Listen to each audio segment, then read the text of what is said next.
어느 날 영국의 유명한 의사에게 한 환자가 찾아왔습니다. 그 환자의 얼굴은 매우 창백했고 범인의 차 보였습니다. 의사는 진찰한 후에 그가 극도의 스트레스 우울증에 걸려 있음을 발견하고는 다음과 같이 충고해 줍니다. 스트레스는 몸을 치료하는 것보다 정신적 휴식이 더욱 중요합니다. 약을 쓰기 전에 먼저 극장에 가서 그리말디의 희극을 관람하십시오. 그곳에서 실컷 웃고 마음을 풀어주십시오.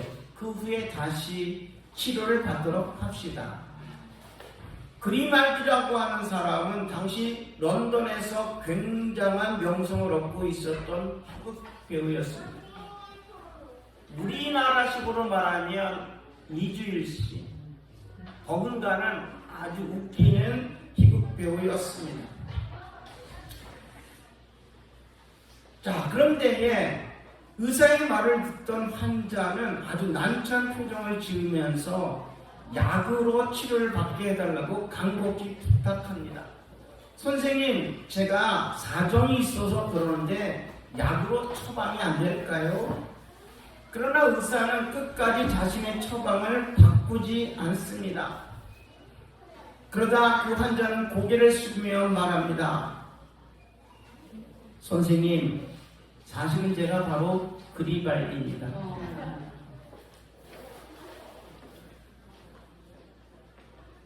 실제 우리나라에서도 여러분들 행복하게 보였던 한 분이 그 남편과 비극적인 결말을 맞은 적도 있습니다.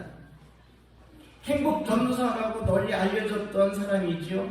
작가이고 방송인인 최모 씨가 2010년 10월 7일 남편과 함께 스스로 목숨을 끊었습니다. 그녀는 자신이 쓴 저서에서 일관성 있게 말합니다. 희망과 행복.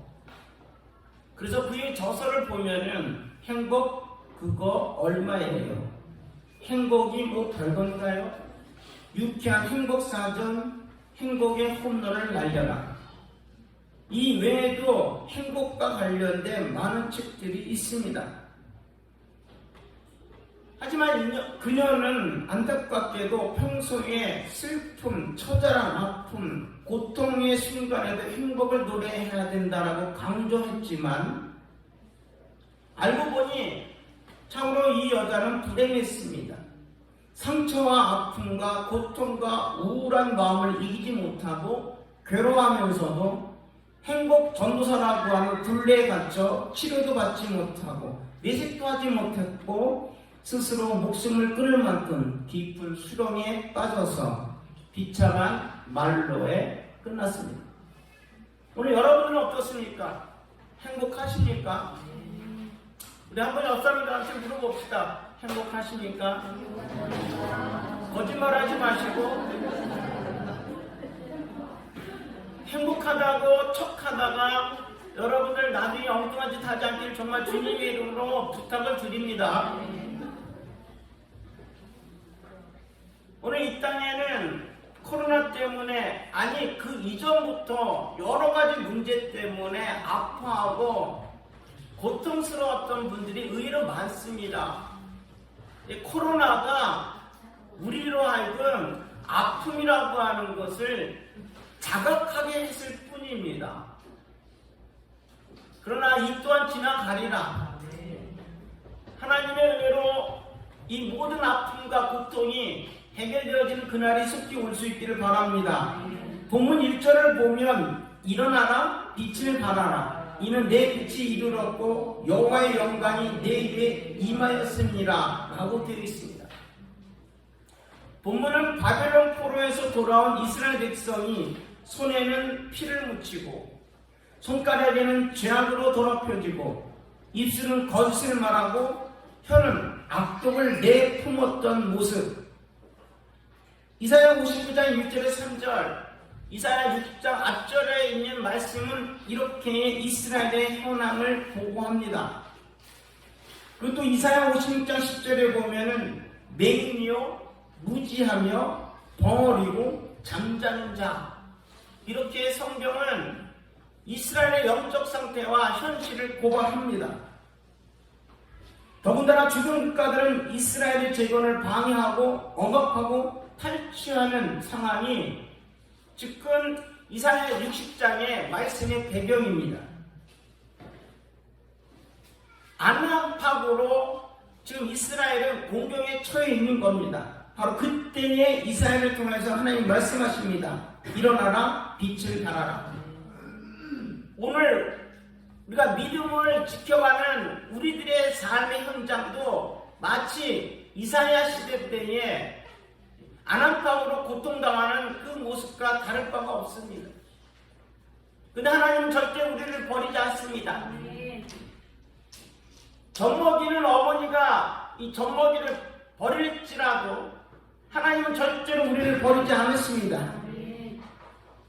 빛은 오르인데 이 오르라고 하는 말은 어둠을 깨뜨리고 새로운 세상을 창조하는 빛입니다. 세상은 어둠의 정사와 권세가 지배하고 있습니다.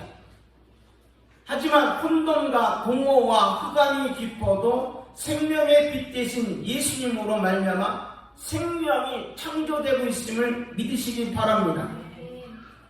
따라서 빛으로 생명을 얻었다면 우리는 분명히 일어나야 됩니다.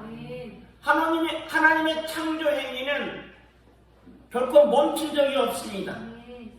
따라서 하나님께서 말씀하십니다. 빛으로, 이 생명의 빛으로 이 땅을 창조하고 있는 하나님이, 말씀으로 창조하신 하나님이 오늘 나에게 말씀합니다. 일어나라고. 죽음의 권세에 누워 있었던 소녀에게 예수님도 말씀하십니다. 달다 금, 소녀야 일어나라. 오늘 예수님께서 여러분들에게 말씀하십니다. 어떤 문제 때문에 고통스러워서 일어나지 못하고 있다고 한다면 아무개야 달다 금, 일어나라 말씀하고 있습니다. 쿰이라고 하는 단어는 무엇에 대적하여 일어나다라는 뜻입니다. 오늘 하나님은 분명히 예수님을 통해서 말씀합니다. 쿰 하십니다. 그러면 이 시대에 쿰, 무엇에 대적하여 일어나라고 하십니까? 코로나에 대응하여 일어나라고 말씀하십니다. 혹시 여러분들 이전에 물질 때문에 누워있거나 아파하는 사람이 있다면 쿰, 물질에서부터 일어나라고 말씀합니다. 건강 때문에 자유롭지 못한 사람이 있습니까? 하나님 말씀하십니다. 건강으로부터 쿰, 일어나라 말씀하십니다. 자녀 때문에 고통스럽습니까? 하나님 말씀하십니다. 쿰, 자녀 때문에 고통당하지 말고 일어나라. 일어나라고 하는 하나님의 음성을 듣는 이 시간 될 수 있기를 바랍니다. 사랑하는 여러분들, 우리는 분명히 빛의 자녀들입니다. 그렇다고 한다면 어떻게 우리가 일어나서 빛의 자녀처럼 행동할 수 있습니까? 첫째는 사명감과 정체성을 분명히 가져야 됩니다. 아무랑이가 한 마리 있었습니다. 새끼를 베고 있었는데 오랫동안 굶주려서 너무 배고팠습니다. 어느 날 염소떼를 발견하고는 필사적으로 염소 한 마리를 잡으려고 애를 썼습니다. 하지만 여러분들, 이 군집으로 모여있는 짐승떼를 공격하는 것은 이 사나운 짐승들도 쉽지 않습니다. 열심히 달려가서 잡아오려고 했지만 이 염소떼들이 연합을 해가지고 결국은 한 마리도 못 잡고는 그만 죽었습니다. 새끼를 낳고 죽었습니다. 뿔뿔이 흩어져 도망갔던 염소들이 돌아보니 어미 호랑이는 죽어 있었고 갓 태어난 새끼 호랑이 하나가 울고 있었습니다. 불쌍히 여긴 염소들은 새끼 호랑이를 대신 키웁니다. 그 이후로 호랑이는 매매매 염소처럼 우는 법을 배웠고 풀을 먹는 법도 배웁니다.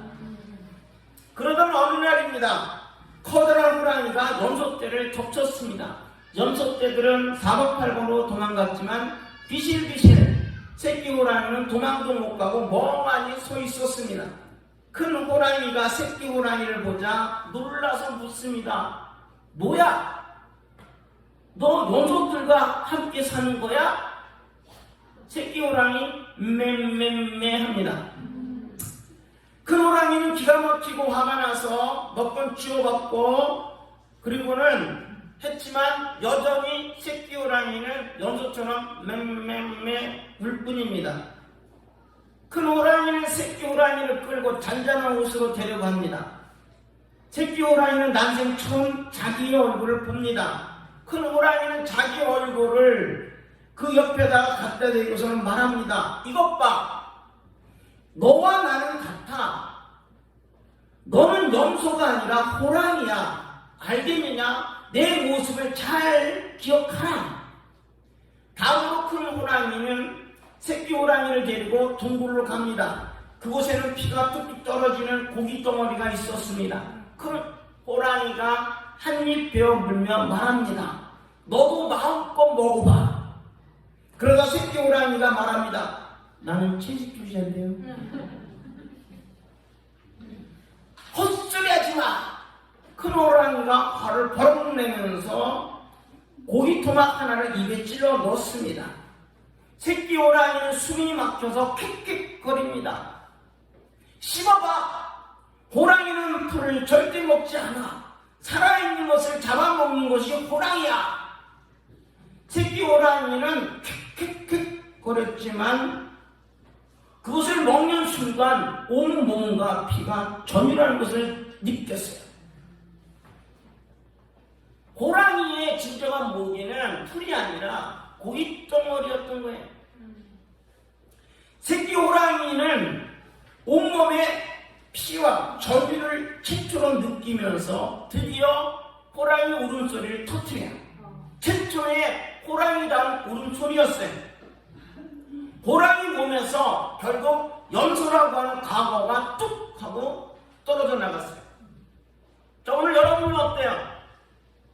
전에는 우리가 어둠에 속해 있지만 이제는 예수 그리스도로 말미암아 빛의 자녀가 되었음을 믿으시기 바랍니다. 믿음의 야성을 찾아야 됩니다. 한국교회가 비실비실하는 이런 이 상황 속에서 한국교회는 다시 일어날 수 있습니다. 저는 오늘 이 말씀을 보면서 우리나라의 이 시민사관이 얼마나 우리를 이렇게 묶어놨는가를 보면서 안타까워했습니다. 우리는 한반도를 토끼 모양으로 생각합니다. 그러나 한반도는 토끼가 아니라 호랑이입니다. 얼마나 멋집니까? 사랑하는 여러분들, 중국의 내륙의 중요한 땅은 사실 우리 민족의 땅이었던 것을 여러분들이 기억하셔야 됩니다. 왜 중국이 그토록 고조선과 고구려의 역사를 자기 나라의 역사라고 고집부립니까? 우리나라의 역사입니다. 다시 되찾는 날이 오기를 바라고 그날이 여러분의 복음을 가지고 전진하는 예루살렘으로 들어가는 그 날이 될 줄을 믿습니다. 그러려면 오늘 한국교회에 일어서셔야 됩니다. 빛으로 일어나시고 어둠의 권세를 무찌르는 우리 모두가 될 수 있기를 바랍니다. 본문 2절을 보면 보라 어둠이 땅을 덮을 것이며 캄캄함이 만민을 가리려니와 오직 여호와께서 내 위에 임하실 것이며 그의 영광이 내 위에 나타나리니 라고 되어 있습니다. 이 말씀은 비록 어둠의 세력이 강할지라도 낙심하지 말고 일어나 어둠을 몰아내라는 말씀입니다. 세상에 보면 어둠의 세력은 강합니다. 하지만 하나님의 능력을 믿고 일어나 빛을 바라면 우리는 어둠을 정복할 수 있습니다. 출애굽이라고 하는 단어는 엑소도스라고도 하지만 영어로 get up, 일어나다라는 뜻도 있습니다. 애굽의 노예로 있는 이스라엘이나 바벨론 포로에서 갓 돌아온 이스라엘이나 그 상황은 똑같습니다. 오늘 우리의 국면도 마찬가지입니다. 전 세계가 코로나로 일제히 모든 것들이 멈춰진 상황입니다. 지금 무언가에 갇혀있는 상황입니다. 그런데 노예 근성으로 잠자기를 좋아하면 우리가 이 시대에 아무것도 못하면은 결국 끝장나는 겁니다. 하지만 이런 어려운 시대에도 지금 일어나면 됩니다. 어둠의 노예에서 출애굽, 바벨론에서 분명히 우리는 탈출해야 됩니다. 코로나 국면에서 우리는 벗어나야 됩니다. 왜냐하면 하나님의 빛이 이미 우리에게 임하셨기 때문입니다. 사랑하는 여러분들, 예수님은 우리에게 분명히 말씀합니다. 세상에 빛이 되라고 하시지 않습니다. 예수님은 우리에게 말씀합니다. 마태복음 5장 14절에 보면 너희는 세상의 빛이라. 대라가 아니라 이미 예수 그리스도로 말미암아 우리는 하나님의 자녀, 빛의 자녀가 된 겁니다. 여러분의 정체성을 분명히 깨닫길 바랍니다. 세상에는 분명히 어둠이 극성을 부리고 있습니다. 맞습니다. 그러나 우리는 예수 그리스도로 말미암아 빛의 자녀가 되었습니다. 하나님의 자녀가 되었습니다. 빛으로 살아가면서 우리의 아름다운 행실로 하나님께 영광을 돌리는 우리 모두가 되기를 주님의 이름으로 축복합니다. 두 번째는 빛의 갑옷을 입어야 합니다. 고아 출신의 CEO 데이비드 부소라고 하는 분이 있습니다. 저기 지금 고아를 안고 있는 분이 있죠. 데이비드 부소입니다. 1940년 뉴질랜드에서 태어난 데이비드 부소는 9살 때 고아원에 버려졌습니다. 부모가 누군지도 모릅니다. 그러나 저는 17살 때 호주에 와서 핫도그 가게를 엽니다. 35살 때에 20개가 넘는 사업체를 거느리는 호주의 핫도그 100만 장자가 됩니다. 핫도그 100만 장자. 그런데 1974년 태풍이 몰아친 호주 이 다인이라고 하는 도시에 구호활동을 하러 갔다가 불쌍한 사람들을 돕는 일이 참 귀한 것임을 깨닫게 됩니다. 그래서 그 다음부터 불쌍하고 어렵고 가난한 사람들에게 돈을 빌려주는 그런 사업을 시작하게 됩니다. 1975년 마라나타 트러스트라고 하는 신탁기금을 만듭니다. 그는 이 신탁기금을 통하여서 무담보, 무보증제도로 자본을 빌려주기 시작했고 아주 저리로 자본을 빌려주면서 사람들이 자립할 수 있게 도와주었습니다.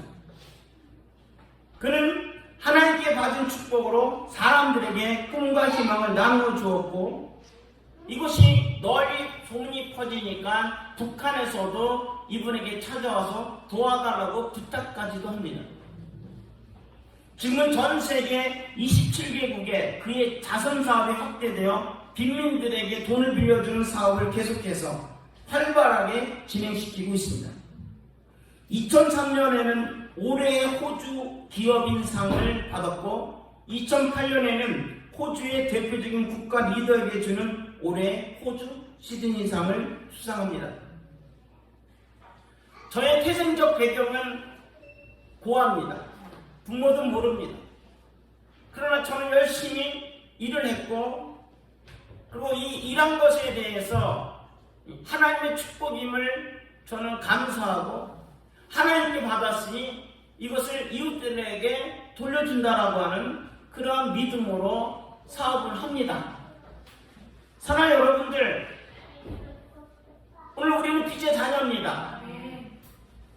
하나님의 은혜로 죽었던 내가 살았습니다. 그렇다고 한다면 아직 이 은혜를 깨닫지 못한 많은 사람들한테 우리는 분명히 빛의 모습으로 그들에게 희망과 용기를 주어야 됩니다. 오늘 코로나 국면에서 바깥의 사람들도 두려워하는데 기독교인 우리 또한 두려워한다면 어느 곳에 저들이 희망을 갖고 용기를 갖고 다시 일어서겠습니까?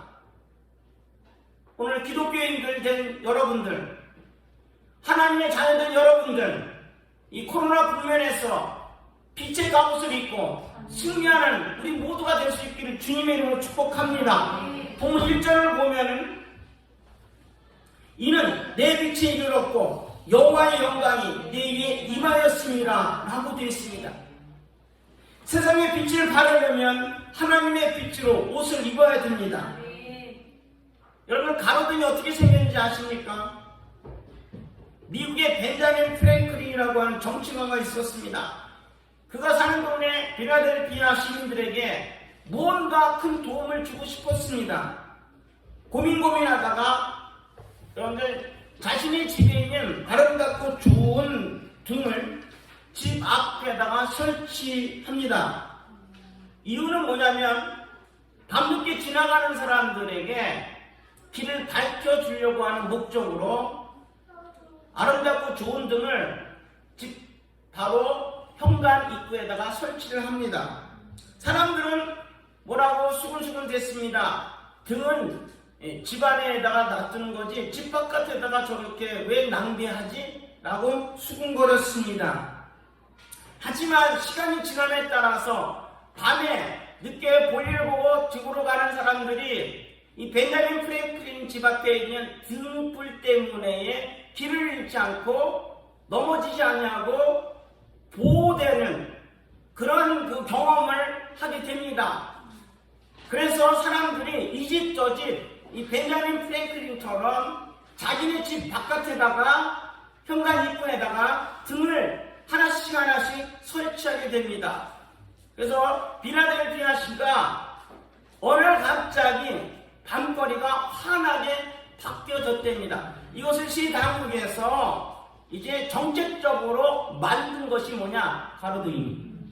그러니까 가로등의 시작은 등이라고 하는, 빛이라고 하는 것을 나만, 내 가족을 위해서만 사용하지 않고 많은 사람들한테 어둠에 고통당하는 이웃들에게 도움을 주고자 하는 뜻에서 세워진 게 가로등입니다. 오늘 여러분들, 하나님께서 여러분들에게 좋은 거 주셨습니다. 빛을 주셨습니다. 등을 주셨습니다. 그렇다고 한다면 이걸 가지고 나와 우리 집만을 위한 것이 아니라, 우리 교회만을 위한 것이 아니라 이 땅에 코로나로 또는 물질로 건강으로 고통당하는 많은 사람들한테 여러분들 빛으로 그들에게 도움을 줄 수 있는 우리 모두가 될 수 있기를 주님의 이름으로 축복합니다. 여러분, 태양이 1초 동안 방출되는 에너지가 이 지구로 들어올 때 1초 동안 방출되는 에너지입니다. 약 1천만 년 동안 전기 에너지로 사용할 수 있는 양이라고 합니다. 어마어마하죠. 자, 그런데 놀라운 건요, 태양이 방출하는 에너지 중 지구에 오는 것은 20억 분의 1이에요. 그러니까 태양에서 이 빛으로 오는 이 에너지가 전량 다 들어오면 우리 다 죽습니다. 2억 분의 20억 분의 1에 지나지 않는데, 이것을 과학자들이 빛으로 전력으로 환산했더니 매일 약 19억 2천조 원 이상이 됩니다. 조도 어려운데 경입니다. 그러니까 하나님께서 공짜로 우리에게 전기세 안 받으시고 이렇게 빛으로 우리에게 주신 거예요. 얼마나 감사해요. 하나님 공짜로 우리에게 빛을 주셨는데, 여러분들은, 빛된 자녀된 우리들은 얼마만큼의 가치를 갖고 있어요. 오늘 하나님 우리에게 공짜로 주신 이 빛을 가지고 생생되라고 하는 것이 아니라 이 빛 가지고 많은 사람들 앞에 비치게 하여 우리의 착한 행실을 보고 불신자들로 하여금 하나님을 만날 수 있게 하라고 하는 것이 하나님의 명령인 걸 보시기 바랍니다. 일어나셨다고 한다면, 어려움 속에서 일어나라고 말씀으로 우리를 회복시켜 주셨다고 한다면, 우리는 이미 빛의 자녀입니다. 빛된 모습을 많은 사람들한테 보여줌으로 실망하고 좌절하고 어려움에 빠져있는 저들을 일으킬 수 있는 놀라운 우리 모두가 되길 바랍니다. 간디의 예수는 좋은데 교회는 싫다, 이 말을 교회 성도들은 분명히 정직하게 대답해야 됩니다.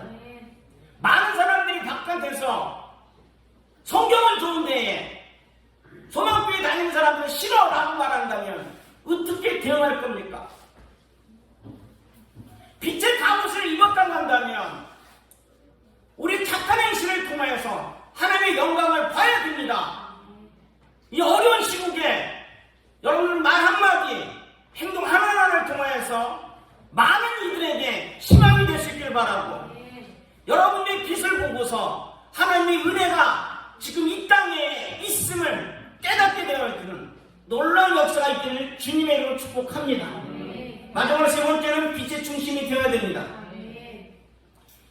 제프 앤더슨이라고 하는 분이 있습니다. 흑인입니다. 저분입니다. 나는 희망이다라는 책을 썼습니다. 영어의 제목은 불가능 없다라는 제목입니다. 제프 앤더슨은 라스베가스 최고급 호텔 벨라지오 저 호텔입니다. 저 호텔에 아프리카 미국인으로서는, 흑인으로서는 최초로 총 주방장이 된 사람입니다. 놀리지도 않아요? 셰프입니다. 자, 근데 이 사람의 삶은 얼마나 불행한지 모릅니다. 나는 우리 졸업생들, 다음 세대 아이들이 꿈과 희망을 절대 포기하지 않길 바랍니다. 이 제프 앤더슨은 LA 사우스 센트럴 지역에서 빈민촌에서 태어납니다. 제프는 어릴 때 부모가 헤어지면서 홀어머니 밑에서 어렵게 자랍니다. 10살 되기 전에 오른쪽 눈이 손상이 되어서 앞이 잘 보이지 않게 됩니다. 10대에 들어와서는 마약을 팔고 사는 마약쟁이가 됩니다. 그리고 24살이 되었을 때는 마약 밀거래죄로 체포되었는데 무려 19년 7개월형을 받습니다. 교도소에 수감되었는데 1,500명 죄수들이 있었습니다. 그는 그 죄수들이 밥 먹고 난 다음에 식당에서 그릇 닦는 일을 하게 됩니다. 그런데 거기서 그릇을 닦으며 음식을 만드는 요리사를 보고 꿈을 가집니다. 열심히 설거지를 하고 그 주방 요리사의 보조 역할을 하면서 모든 면에서 최선을 다하고 성실하게 일을 합니다. 24살 때까지는 마약과 아덕으로 불행한 자신의 인생을 완전히 저주하고 반항했던 이 사람이 감옥에 들어와서는 이제 정직하게 살아갑니다. 그랬더니 형량이 줄어듭니다. 10년 만에 보호관찰로 가석방됩니다. 가석방된 다음에 이 제프는 로스앤젤레스 한 레스토랑에서 접시 닦기를 시작하고 본격적으로 요리사 경력을 쌓기 시작합니다. 메리어트 호텔, 리치 칼튼 호텔, 벨에어 호텔, 큰 호텔의 주방을 거쳐가면서 시저스 팰리스 호텔에서 최초로 흑인 주방장이 됩니다. 여러분들, 미국 사회는요, 백인 우월주의가 아직도 팽배합니다. 흑인이 주류 세계에 편입한다는 것은 아주 어렵습니다. 흑인들이 주류 세계에서 편입해서 활동할 수 있는 것은 스포츠입니다. 근데 이 호텔에서 주방장으로 들어간다는 것이 아주 어렵습니다. 그런데 놀랍게도 시저스 팰리스 호텔의 최초로 흑인 주방장이 됩니다. 그리고는 미국 테이스팅 협회 선정 2001년도 최고의 요리사상을 받습니다. 그러니까 백인 사회에서 받는 상을 이 사람이 받습니다. 마침내 세계적으로 유명한 펠라지오 호텔, 저 호텔의 최초의 흑인 총지배 주방장이 됩니다. 그리고 지금 제프는 흑인 청소년들에게 희망을 전하는 희망 전도사가 됩니다. 저의 출발은 분명히 빈민가에서 있었고 마약과 더불어 살았고 마약 때문에 19년 7개월 형을 받아서 감옥에서 인생 끝날 수밖에 없는 사람이었습니다. 하지만 저는 포기하지 않습니다. 결국은 주변에 있던 사람이 중심으로 으뜸쓰게 됩니다. 오늘 여러분들 철원이 주변에 있는 나라, 주변에 있는 지역이라고 할지라도 이 철원에 사는 여러분들 중심이 되는 날이 분명히 올 겁니다. 희망을 가지고 일어설 수 있기를 바랍니다. 본문 3절을 보면 나라들은 내 빛으로 왕들은 빛이는 내 광대로 나오리라 라고 되어 있습니다. 바벨론 포로에서 돌아온 이스라엘은 주변 국가로부터 조롱거리였습니다. 그러나 이사야는 일어나서 빛을 발하면 열방이 그리로 모여들 것이라고 분명히 약속했습니다. 여러분들, 우리가 빛으로 일어나면 빛의 중심이 되어서 열방에 있는 모든 나라들이 이 빛을 중심으로 모일 겁니다.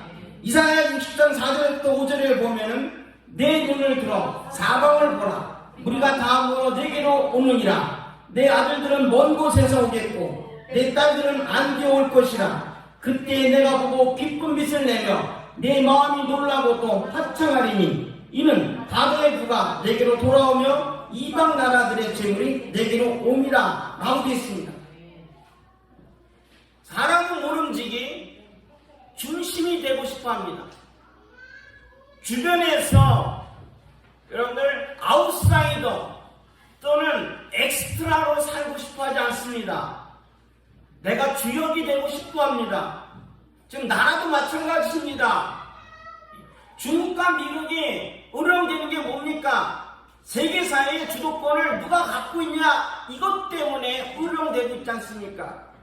중심이 되고 싶은 것은 인지상정입니다. 오늘 여러분들 이 어려운 시국에 교회가 주도권을 빼앗기지 않기를 바랍니다. 네, 이미 말씀은 우리에게 선포하십니다. 일어나서 빛을 발휘하면, 빛으로 중심이 되면 열방에 있는 모든 나라들이 빛으로 모인다고 되어 있습니다. 오늘 여러분들, 우리는 빛의 자녀들입니다. 대한민국은 빛의 나라입니다. 지구의 가치가 과학자들에 의해서 밝혀지기를 544경 7460조라고 합니다. 그래, 우리나라는 경제 가치가 얼마쯤 될까? 한국은 3432조입니다. 전 지구적으로 볼 때 대한민국의 가치는 그렇게 크지 않습니다. 하지만 이번에 코로나를 통해서 세상이 바뀌어졌습니다. 유럽과 미국 주도했던 이 세상에서 여러분, 코리아라고 하는 이 조그만 나라가 어제 외신을 보니까 경제 G11에 우리가 들어갈까 말까 그 고민하고 있답니다.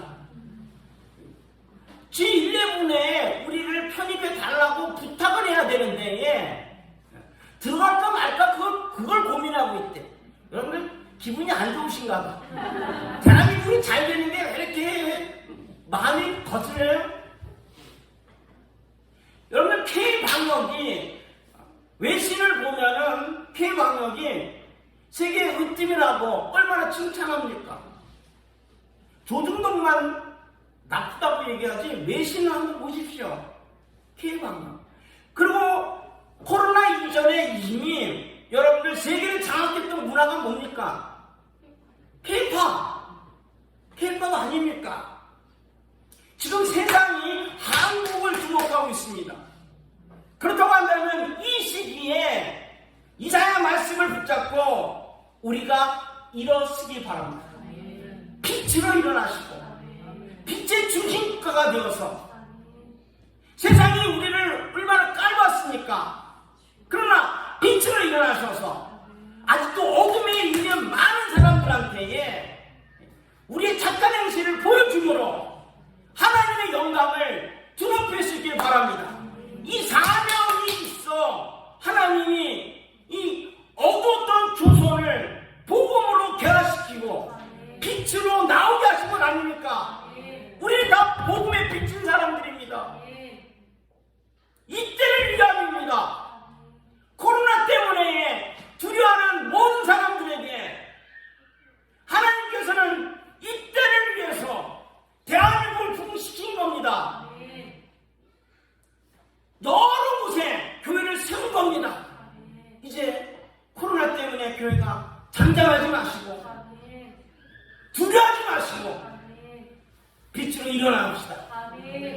그리고 많은 사람들에게 하나님의 하나님 되심을 증거하여서 이 땅을 하나님이 통치하시는구나 함께 나눌 수 있는 한 주간 될 수 있기를 주님의 이름으로 축복합니다.